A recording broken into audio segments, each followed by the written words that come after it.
হরে কৃষ্ণ। আজকে আমরা জানবো একাদশী সম্পর্কে। একাদশী ৮ তারিখ নাকি ৯ তারিখ? আমাদের সাথে থাকুন, আমরা সমস্ত কিছু জানবো। বাংলাদেশে ৯ এপ্রিল রোজ বুধবার এবং ভারতেও ৯ এপ্রিল রোজ বুধবার কামিকা একাদশী। এখন আমরা একাদশীর মাহাত্ম্য সম্পর্কে আলোচনা করব এবং তারপরে আমরা একাদশীর পালনের সময় দেখব। চৈত্র মাসের শুক্লপক্ষের কামদা একাদশী ব্রত মাহাত্ম্য বরাহ পুরাণে বর্ণিত হয়েছে। মহারাজ যুধিষ্ঠির বলিলেন, হে বাসুদেব, আপনি কৃপা করে আমার কাছে চৈত্র মাসের শুক্লপক্ষের একাদশীর মহিমা কীর্তন করুন।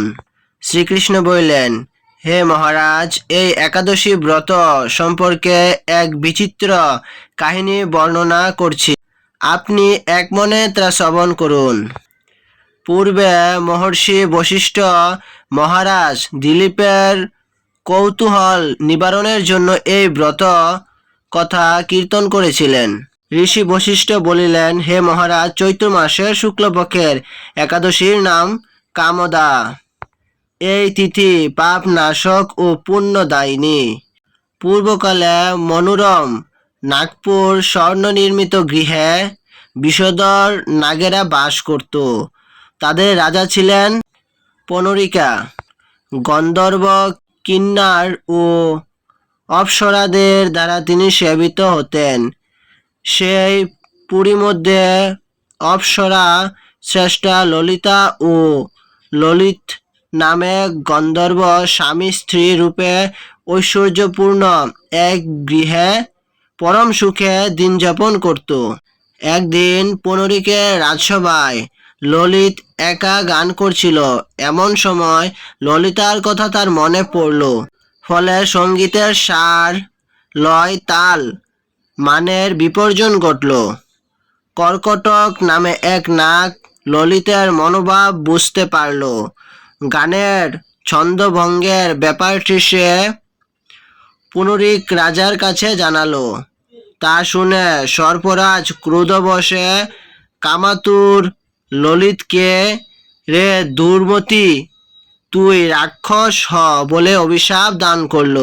সঙ্গে সঙ্গে সে ললিত ভয়ঙ্কর রাক্ষস মূর্তি ধারণ করল। তার হাত 10 যোজন বিস্তৃত, মুখ পর্বত গহালতুল্য, চোখ দুটি প্রচলিত অগ্নির মতো, ঊর্ধ্বে 8 যোজন বিস্মিত প্রকাণ্ড এক শরীর সে লাভ করল। ললিতের এরকম ভয়ঙ্কর রাক্ষস শরীর দেখে ললিতা মহা দুঃখে চিন্তায় ব্যাকুল হলেন।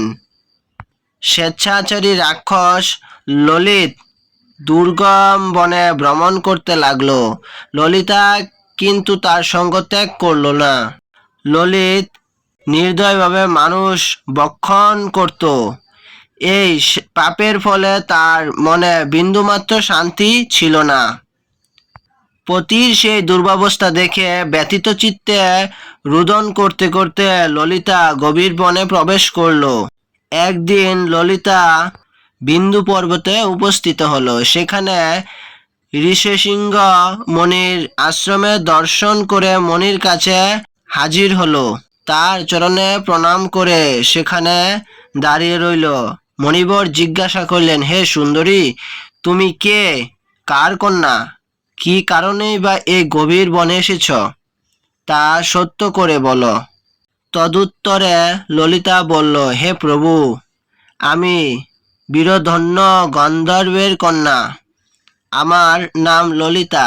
আমার পতির পিশাচত্ব দূর হয় এমন কোন উপায় জানবার জন্য এখানে এসেছি। তখন ঋষি বললেন, চৈত্র মাসের শুক্লপক্ষের কামদা নামে এক একাদশী আছে। তুমি সেই ব্রত যথাবিধি পালন করো। এই ব্রতের পুণ্যফল তোমার স্বামীকে অর্পণ করলে তৎক্ষণাৎ তার সমস্ত পাপ বিনষ্ট হবে। বশিষ্ঠ ঋষি বললেন, হে মহারাজ দিলীপ, মনির কথা শুনে ললিতা আনন্দ সহকারে কামদা একাদশী পালন করলো। তারপর ব্রাহ্মণ ও বাসুদেবের সামনে পতির উদ্ধারের জন্য আমি যে কামদা একাদশীর ব্রত পালন করেছি তার সমস্ত ফল আমার পতির উদ্দেশ্যে অর্পণ করলাম। এই পুণ্যের প্রভাবে তার পিশাচত্ব দূর হোক। এই কথা উচ্চারণ মাত্রই ললিত সাপ মুক্ত হয়ে দিব্য দেহ প্রাপ্ত হলো। পুনরায় গান্ধর্ব দেহ লাভ করে ললিতার সাথে সে মিলিত হলো। তারা বিমানে করে গন্ধর্বলোকে গমন করলো। হে মহারাজ দিলীপ, এই ব্রত যত্ন সহকারে সকলেরই পালন করা কর্তব্য। এই ব্রত ব্রহ্মহত্যা, পাপ বিনাশক এবং পিশাচত্ব মোচনকারী। এই ব্রত কথা শ্রদ্ধাপূর্বক পাঠ ও শ্রবণে বাজপেয় যজ্ঞের ফল লাভ হয়। ভারতে ও বাংলাদেশে পাওনার সময় এখানে দেওয়া হয়েছে। পাওনার সময়সূচি বাংলাদেশে 5টা 41 থেকে 9টা 53 পর্যন্ত এবং ভারতে পাওনার সময়সূচি 5টা 20 থেকে 9টা 32 পর্যন্ত। হরে কৃষ্ণ।